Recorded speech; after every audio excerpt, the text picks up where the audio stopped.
The one place that intrigued me was my first trip to London and the House of Parliament in Big Ben. Now, these pictures, you must remember, are more than a quarter of a century old. Now, the thing that amused and entertained our boys who were stationed all over England was Westminster Abbey. And there were quite a few Americans who came there to see the sights and see Westminster Abbey. And these are the scenes that I wanted to photograph on one Sunday afternoon. Another area that intrigued me was Marble Arch.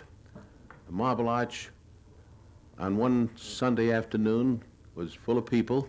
You must remember that London was being bombed almost every night in this particular time. And I was photographing these speakers that were addressing the crowds. Every speaker was speaking on a different subject, but the police stood around and watched, and as long as there were no arguments, any strong arguments, nobody was hurt. And the people in the audience were arguing back with the speakers. But these were just typical shots of how we passed the time waiting for D-Day. Most of the children who lived in England, or a great many, I should say, were sent out of the city. But a lot of them had to remain behind. But in spite of a war, they managed to find entertainment.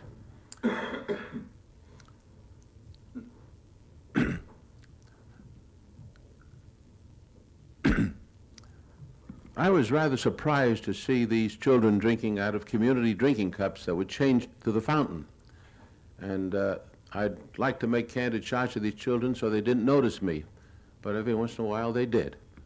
But this youngster is taking a cool drink on a beautiful Sunday afternoon. And we discovered that the St. Paul's Cathedral had been hit several times, but not badly damaged. And of course, one of the other attractions was Buckingham Palace and the gates, which were protected by British troops, not in the bearskin hats which they wore in peacetime, but in full war uniforms. And this is the way they paraded up and down. They weren't performing for the camera, but they were actually doing their duty. But you notice the barrage balloons in the background. London had barrage balloons all over the area. And it was said that if it wasn't for the barrage balloons, with all the equipment that was being brought into the country, that the islands would sink into the sea, but the barrage balloons, they said, was holding it up. You must remember, too, that food was pretty scarce in London at this time, and it was being brought in whatever way they could and being unloaded. But it isn't often you get a bright day like this in the spring in London, and this was an opportunity to show what the soldiers were doing while they were waiting for the invasion. This is Fleet Street. Discovered this Irish policeman guarding the street, and we saw considerable damage in the area. But soon, we were down on the south coast of England, where we met some of the other correspondents who were scheduled to cross the channel with us. And you'll probably recognize some of the old-timers who covered the war in that particular time. I was given a shovel to defend myself, and it proved to be a valuable instrument. And here we see Larry LeSueur of CBS. Larry LeSueur was covering the war for CBS, and so was Wertenbecker on the left, Jack Thompson of the Chicago Tribune, Ernie Pyle here, and this is a close-up of Jack Thompson, and this is O'Reilly, Larry O'Reilly of the Associated Press. This is Wertenbecker, and we're saying our farewells because we were expected to meet again in Paris.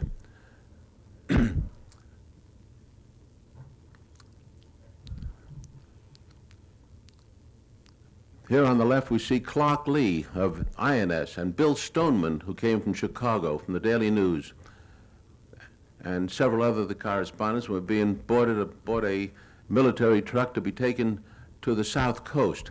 And we went through small British towns, and life was going on as usual. The people were in the marketplace buying food, and as though nothing was going on. But after a 150-mile ride, that's how we felt riding in an Army vehicle. We found Plymouth was pretty badly damaged. A lot of the buildings were completely destroyed, but this was found all over the area.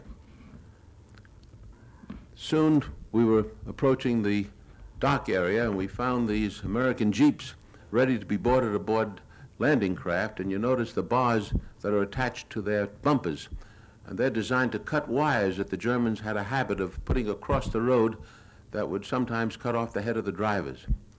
We weren't allowed to wander around the area by ourselves. Each crossroad point was under guard of both an American and a British soldier, and if they wanted to see what you had in your bedroll, you had to show it to them. But this is the care that was taken that the secret of the invasion be kept as long as it could. These are the two men, Wes Carroll of the OWI and Pete Carroll and Wes Haynes, rather, who were with me, and we went aboard an LCI number 5. Pete Carroll here came from Boston, and he was a photographer for the Associated Press. And we tried to keep our mind off what was coming, and we knew it was going to be a short time before we would be on board.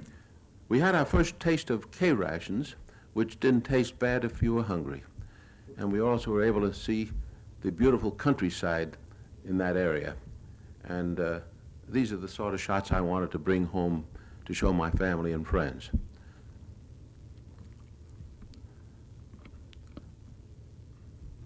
Pete Carroll was using some of his film to make a few shots himself. And soon we were down at the docks, and there we found units of the 101st Airborne Division carrying everything they could carry by hand, boarding landing craft that were so heavily laden they had to be pushed off the docks by trucks, as you see in this manner. And these men were being taken out to larger craft and boarded for the invasion. And here we see several units carrying grenades, bazookas.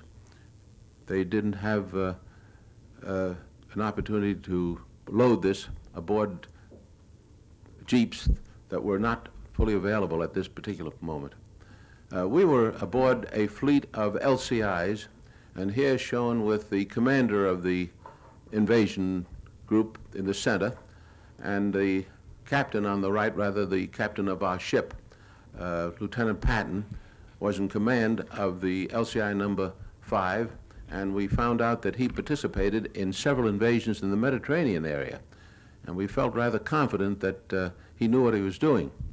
But we stayed aboard this ship for almost 5 days. This is the commander of the squadron. I remember Lieutenant Patton's name well because we were with him for so long. Wes Haynes was trying to get ready for the trip into Paris. I think he was premature. And these are units of the 101st Airborne Division aboard our landing craft, amusing themselves. And I don't have to tell you who this man is imitating. He was a Notre Dame football player at one time, and I was told later on that he was killed in the action. Of course, every ship had a mascot, and ours was no different, but the boys provided for their mascot's welfare with the making of a life preserver, just like the ones that they wore themselves. And then one afternoon, Lieutenant Patton briefed the crew and told them that we would be sailing that afternoon. And they let out a cheer because this is the job they were waiting for. They wanted to get it done and go home. And here we see the LCI number 4 with the commander moving out into the channel. And this was a tremendous sight to see ships from one end of the horizon to the other. Ships of all kinds. They tell me there was well over 1,000 ships. But even so, we thought this was just another exercise. As we continued on, we felt that we'd be turned around, go back and try again another day. But when we continued on into the night, we knew it was the real thing. At one time, we had a bit of a scare. They said there was a submarine in the area, and one of the DE boats threw some bombs into the channel. And they exploded, but we never saw any attack at all. Here are some scenes actually taken close to the beach, where the ships made a right-angle turn and headed for the area where we were to land.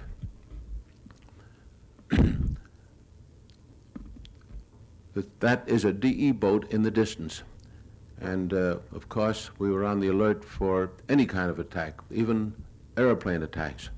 Fortunately, our Air Force did their job well, and at no time did I know of a German attack except after we had landed. 2 planes attempted to strafe the beach, and I happened to be in the area. Now, these are some scenes that I took with my camera that was reduced to 16 millimeter. This particular scene of these men going ashore was taken by an automatic camera aboard a British landing craft, and they were the first men to land. The reason it was taken by an automatic camera was because they wanted to have a record of what happened should the landing fail. At least they might have a record if they were able to recover the film of what happened and how to avoid it if they had to try another attack. But here are some scenes landing on the Utah beach, and this is the way we went ashore. This is, again, is at the British beach, but you notice the men didn't dash ashore after being aboard a landing craft for 5 solid days. They just walked slowly and cautiously, fearful of bombs and mines that were sown in the area. You notice they had their rifles wrapped in cellophane. But this is the way we had to go ashore. And I needn't tell you that a lot of the boys didn't make it. Here's one of the famous scenes taken from black and white film of 2 men being shot down right before your eyes. Here is Pete Carroll and Wes Haynes carrying our own equipment, and the ship is grounded on the beach. The section of the beach we were on was being attacked by enemy fire, and in the previous shot you could see a bomb actually land not too far from where we were. There it is again. And the bulldozers were trying to clear roads to let our jeeps and tanks move forward. And even though it was June, the area was quite cold, as it usually is in that part of Normandy. Of course, the men dug their foxholes a little deeper, and we had the good fortune of finding a concrete wall which helped serve as protection. But even now, we're taking some of our wounded back to the beach so they can be transferred back to England. But when the tide went out, the ships could not come in close, or those that went aground had to wait for tide to be refloated if they weren't hit. We stayed on the beach the first night and lived in a foxhole, and soon we showed some of the first prisoners taken in the area late the first day who were captured close to the beach and were sent back to England because there was no room to keep them there. This is our first command post, where General Collins on the left is talking to some of his officers. And we were able to get some of the first hot food at this place, and I didn't realize how hungry I was until I saw these pictures. There's Larry LeSueur again and Bob Landry on the right. Bob Landry was covering the war for Time and Life. And although it kept me very busy for 8 solid days, I used up all the film I had and decided to go back to France to get some more and probably to get a bath. I hadn't had my clothes off during that entire time. And my landing at England took place at a place near Bournemouth. It almost looks like the cliffs of Dover that everyone is familiar with, but it was a beautiful sight to see the coast of England and know that I could get some rest after a while. But didn't realize it at that time that the buzz bombs would start coming over, and here we see some of them flying over the English coastline. And these buzz bombs were a terror weapon. They didn't know where they would land, but the British were quick to set up machine guns and anti-aircraft fire to knock them out of the sky, and they managed to shoot down quite a few. They even sent planes up into the sky to knock them out of the air. And of course, sometimes they did get through, and where they fell, they caused considerable damage.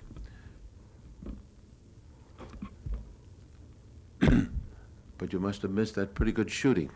There's one actually coming down, and it landed in the London area, and wherever they landed, they caused considerable damage.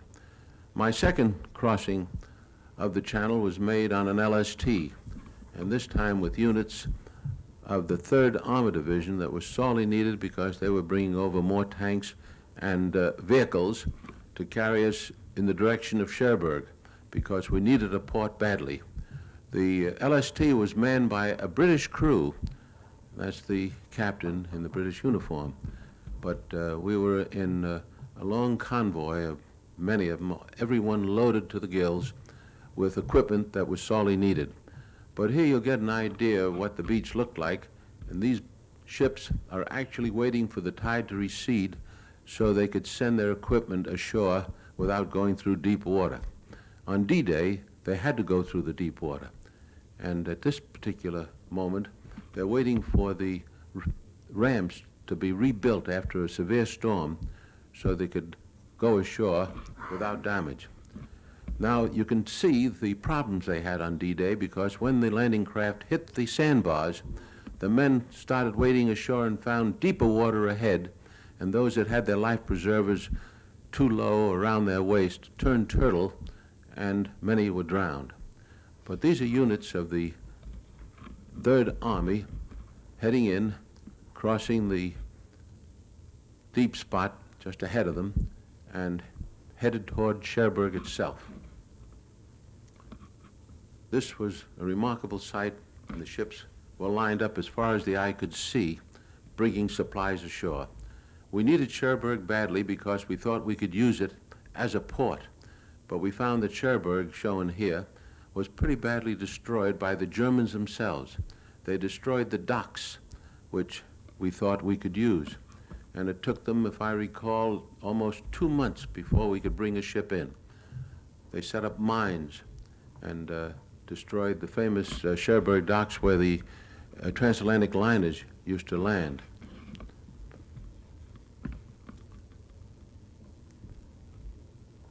They not only destroyed the docks, but also the inland bridges that crossed the rivers that entered the Cherbourg area, the canals.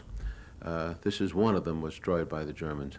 Soon the French people came back into the city and gave us a warm welcome. And soon we found the prisoners, and I think they took something like 16 or 18,000 men out of the Cherbourg area, and they're still holding their personal belongings, marching toward the beaches because they had to be transported to England and some eventually to the States to be held in prisoner of war camps. And even at this time, those that could talk to us or would talk to us said we'd be pushed back into the channel in less than a week. Of course, at every headquarters area, we found that the Germans had a picture of Herr Hitler, and our boys are using it as a pinboard. But the Americans had a way of amusing themselves. Now here is the first official ceremony held in France when General Collins on the right presented the tricolor flag made out of parachute cloth, seen here, to the mayor of Cherbourg, who was holding the microphone. And our boys of the 7th Corps were given clean uniforms for the occasion. And soon the people that came back to Cherbourg after the fighting stopped came to visit with us and talk to us. Here we see Ernie Pyle in the center again and talking to a colonel of the Signal Corps. And this is Bert Brandt, who we saw earlier shooting for AP. Cecil Carnes and John McGlinchey. And here is, oh gosh, 25 years has done a lot to my memory. But the troops began to move in the opposite direction to attack the enemy on the St. Lo line. And we were passing through the city of Valognes, and of course it was completely destroyed. I was there several times since the war, and it's been rebuilt beautifully. But the Germans tried to make a stand here, and wherever they did try to make a stand, we had to knock them out, and in so doing, destroyed the city. A little later on, I had an opportunity to see the construction that was built by slave labor. And all along the beach, especially in the Normandy area, as well as other areas, they built these triangles. Many of them had mines attached to them so that if a boat touched them, they would explode. And I was told after taking this walk that I should be very careful not to step where the ground is soft. This is a church in Barfleur. That was a pretty little town that the Germans evacuated because the commander liked the city so much, the little town so much, that he didn't want to see it destroyed, and just actually withdrew rather than let it be destroyed. It was a little fishing village, and I had the good fortune of coming back several times because the hotel was still intact and serving very excellent French food. A little further down the coast, we found these fortifications built by slave labor, and even these metal fences just to keep us from landing in the area. And these heavy fortifications that were many feet thick, and these correspondents were looking it over. In some areas, the Germans saw to it that they were destroyed, blowing them up so that we couldn't use them against them if they tried to take them back.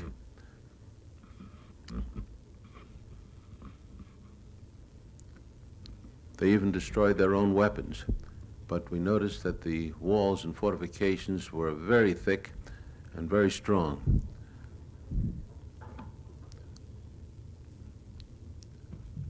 The area was taken over by the Navy, and there was an observation post right on the end. This was near a town called Granville, and there is the lighthouse at the point that sort of separated Normandy from Brittany. And that's the observation post the Germans used, and it's under the command of our naval officers to use as an observation post.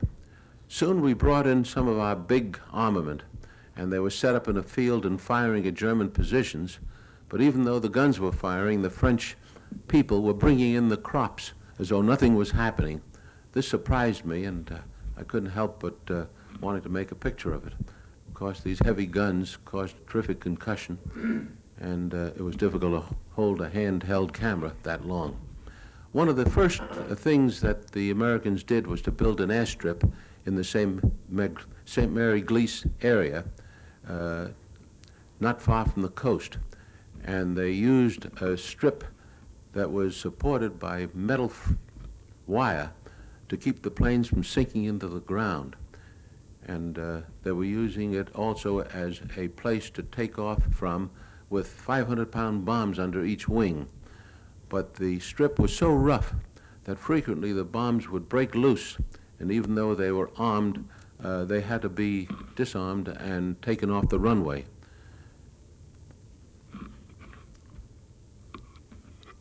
These are P-47s that they were using here, and there's one carrying a bomb under each wing to attack the enemy deep in behind the lines. You notice these two planes taking off at once, raising considerable dust, but managing to get off a very short runway. And here you notice a plane, you notice the buckle under the wheels. This sometimes caused the mesh wire to break and come up and hit the plane's propeller, causing it to crash before it left the ground.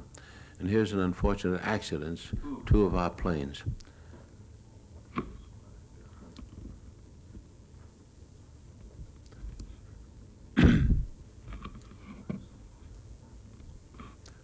Here we see some pictures made by automatic cameras that were installed in the fighter planes, because when a pilot reported that he had shot down an enemy plane, he wasn't given credit unless his pictures proved that the plane was shot down.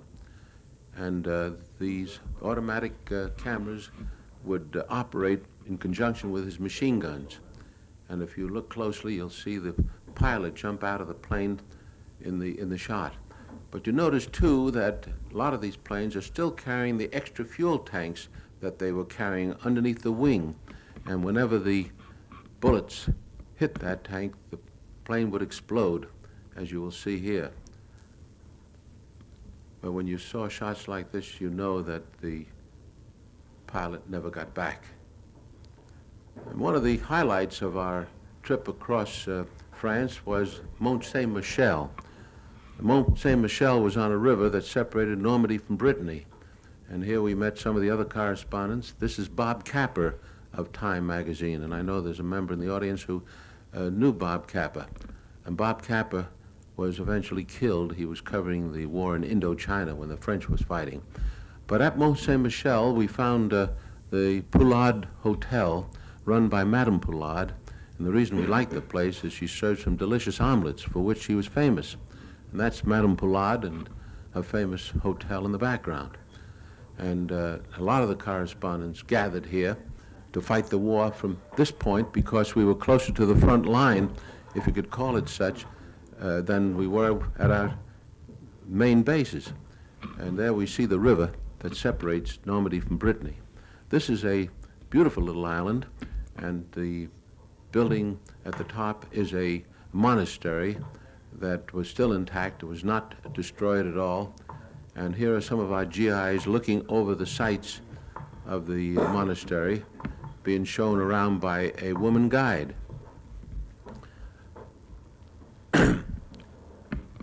Soon we met some of the other correspondents we knew, and here we see Charles Collingwood, the gentleman on the right, with Helen Kirkpatrick of the Chicago Daily News, and Joe Liebling of New Yorker magazine, the bald-headed chap, and Wertenbecker on the extreme left. Liebling wrote many stories for New Yorker magazine, and he died not many years ago. This is Charles Collingwood and Helen Kirkpatrick of the Chicago Daily News. This is Ernest Hemingway. Hemingway was covering for Collier's magazine, and we met him at Mont Saint-Michel. Here he is seen talking with Bill Walton, who incidentally became a fast friend of President Kennedy. And these were just moments that we could take a little time out to rest. There's Helen Kirkpatrick, and the man in the center in this picture is Bill Stringer, and he was killed trying to get into Paris. One of the things that correspondents tried to do was to get into Paris before anyone else, and he was hit by an 88 shell. But this is just a moment of relaxation. We had a few, and of course, these are the shots I wanted to bring home to the family and friends. But the little island was very quaint, and it was a very old place, but it was fortified in several ways. We discovered that the beaches in the area, especially when the tide was out, would be high and dry, and they put those sticks in the sand to keep our planes from landing. We found a little family of 3 brothers, and even the tall blonde one was a boy, I found out later, because their grandmother was taking care of them. Their parents, I was told, were killed at the Battle of St. Lo.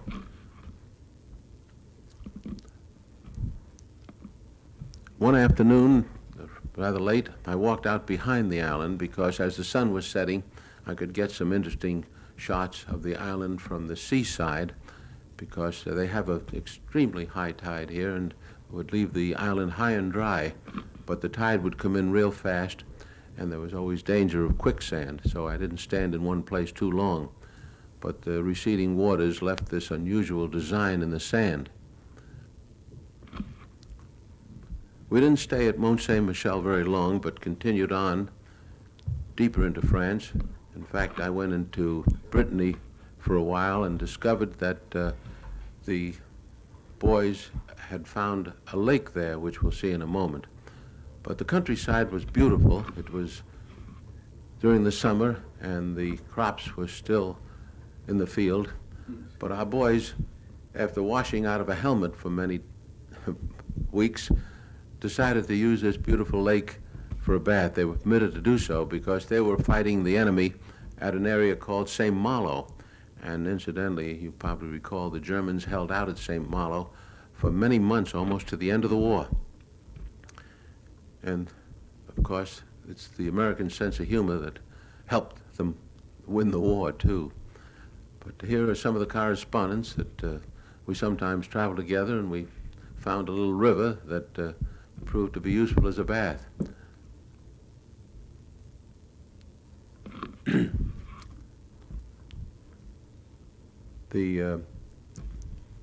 There are a lot of these small rivers around France, and at every moment that we could spare, the correspondents. This is a group of them.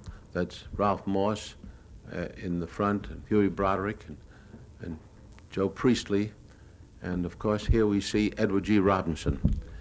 Edward G. Robinson was one of the many actors and actresses that came to Normandy to entertain our troops, and they held a show right in this Normandy barn that was not too far from the fighting.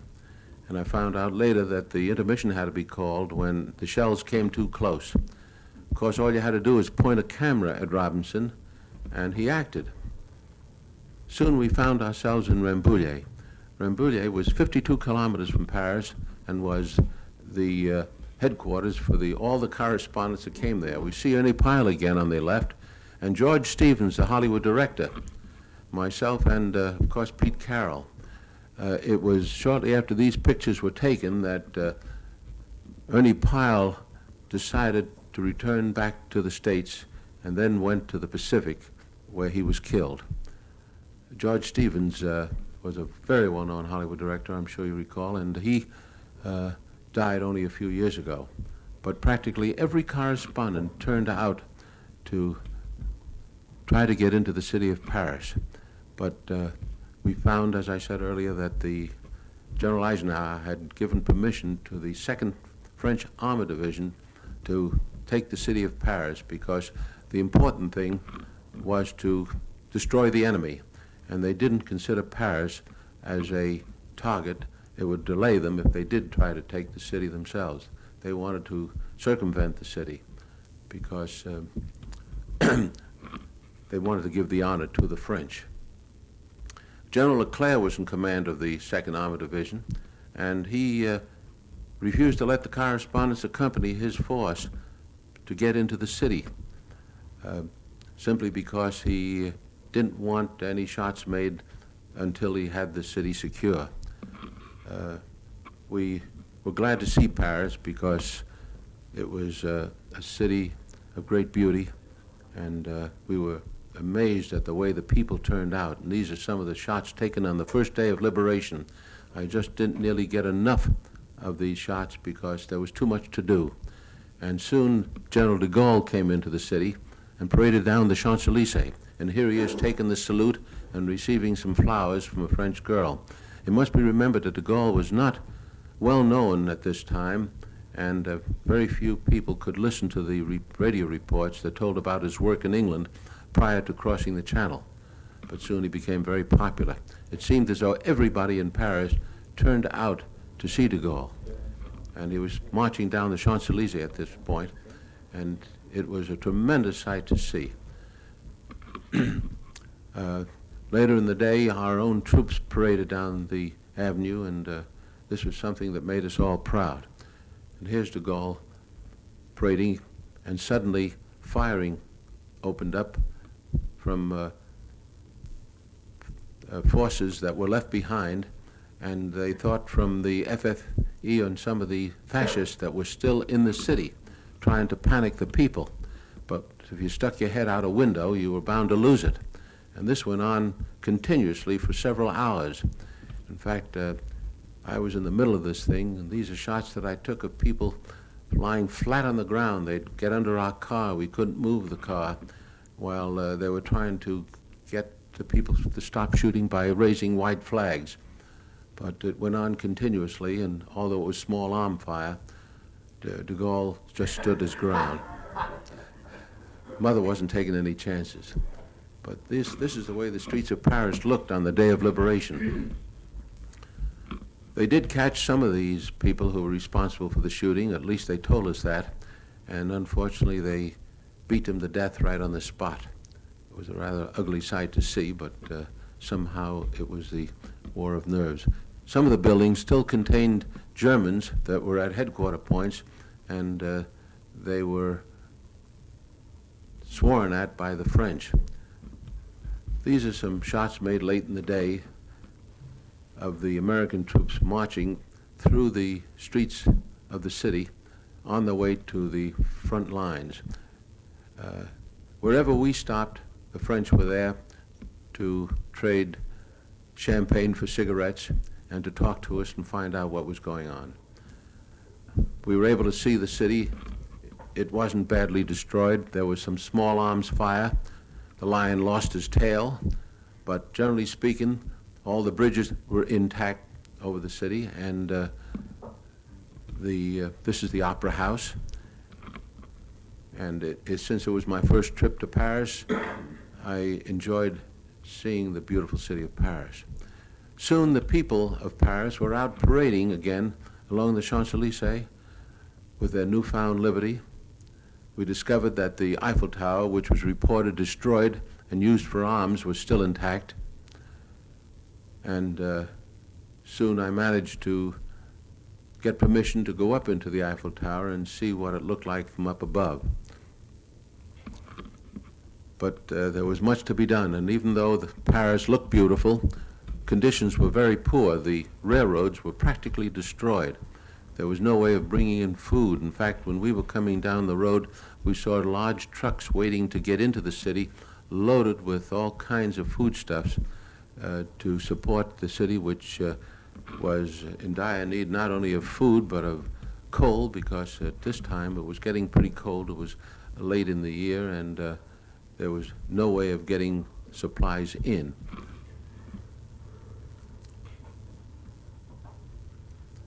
These are scenes from the Eiffel Tower showing the Seine and the buildings close to the Eiffel Tower. And we see some troops parading through the streets. But we had to move on, and soon I had to leave Paris and found myself in the countryside beyond Paris and went into Belgium, where I managed to get into Brussels. These are some scenes of the Auteuil racetrack, which we found was opened shortly after the liberation.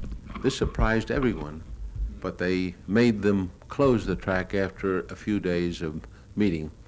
But one of the things that did surprise everyone is how well dressed the French women were, and they had a way of using whatever they had to make themselves look really attractive. And I understand this annoyed some of the other Allied countries very much, to think that they could get by like that.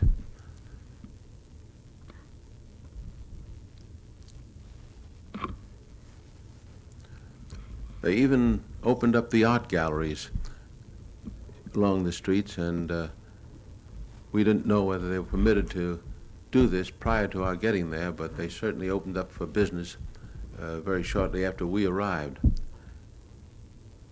We found a painter at work in the old quarter of Paris, and shortly after leaving Paris, I was in an area called the Ardennes.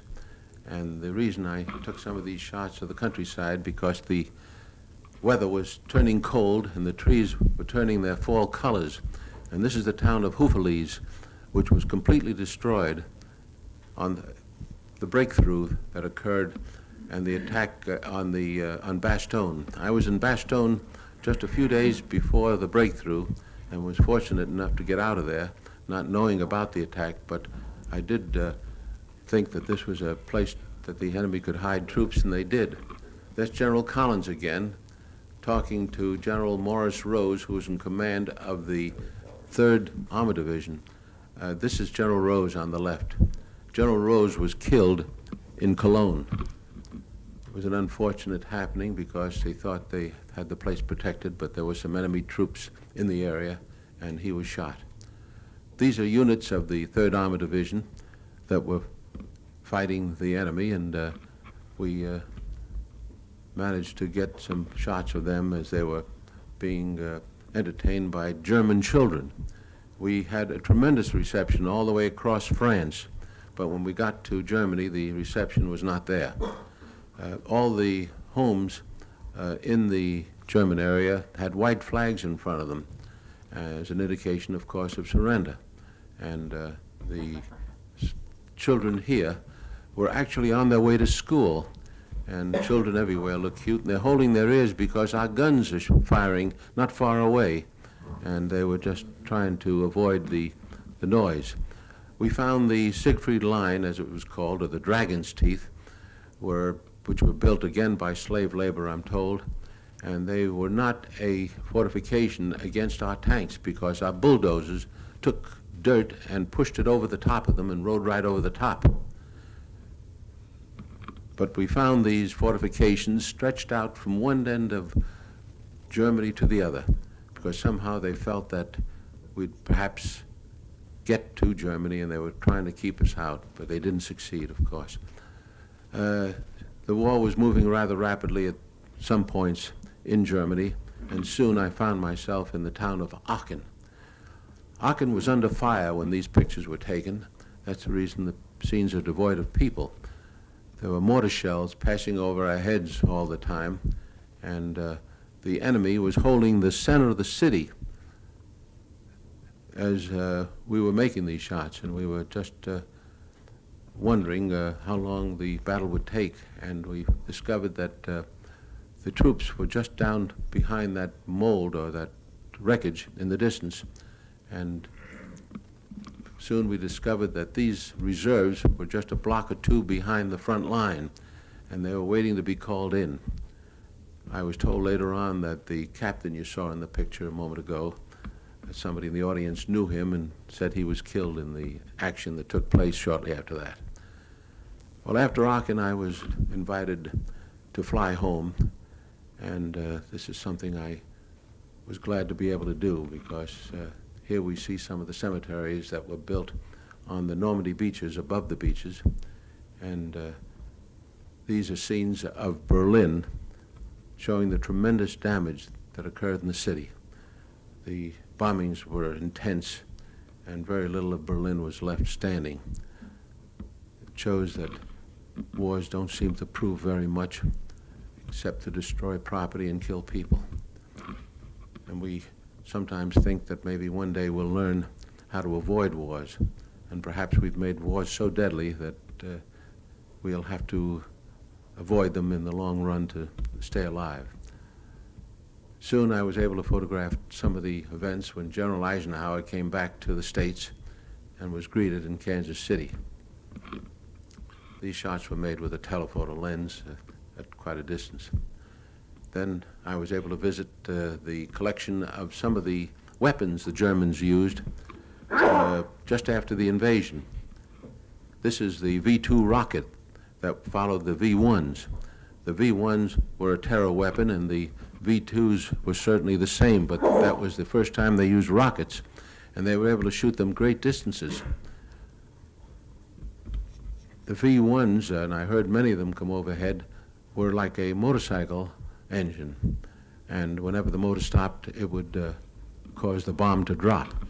The Germans had jet planes in the air before the war ended, and here is one that they actually used, and it showed a record of many American planes, and if you notice, 42 Russians were shot down by this plane before it was captured by our side.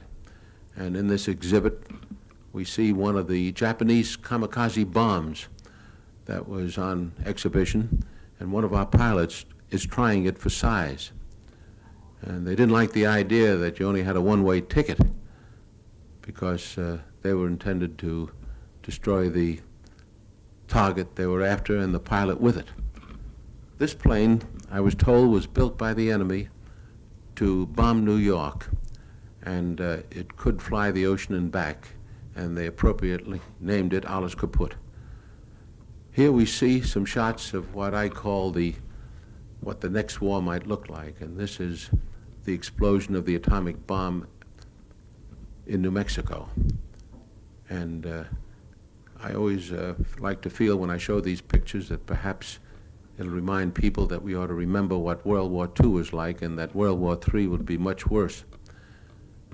But I like to say that, repeat what one scientist aptly put it when he said, the atomic bomb is here to stay. The question is, are we? And that brings us to the end of our film, and thank you very much.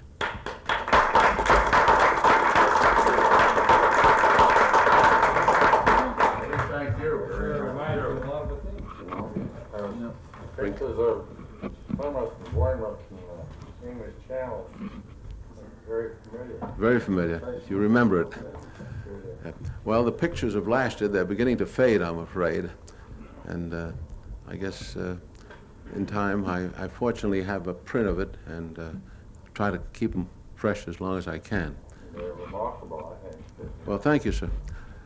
These were shot, of course, at moments of relaxation. I did many thousands of feet in 35 millimeter, which were used in theatrical release.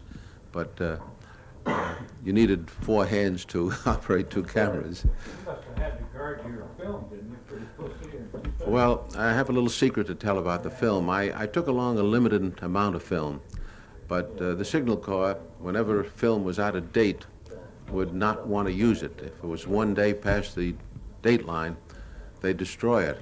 And I managed to get some of it, and it proved to be perfectly usable, and I was able to get it. Some of the film was processed in England, and one roll that was very green was used in, was lost for a while, and then I had it processed and the color didn't come out as well. But they tell me that this is some of the few pictures that were made in color of the invasion. But the idea was to bring back pictures of some friends who are no longer with us anymore.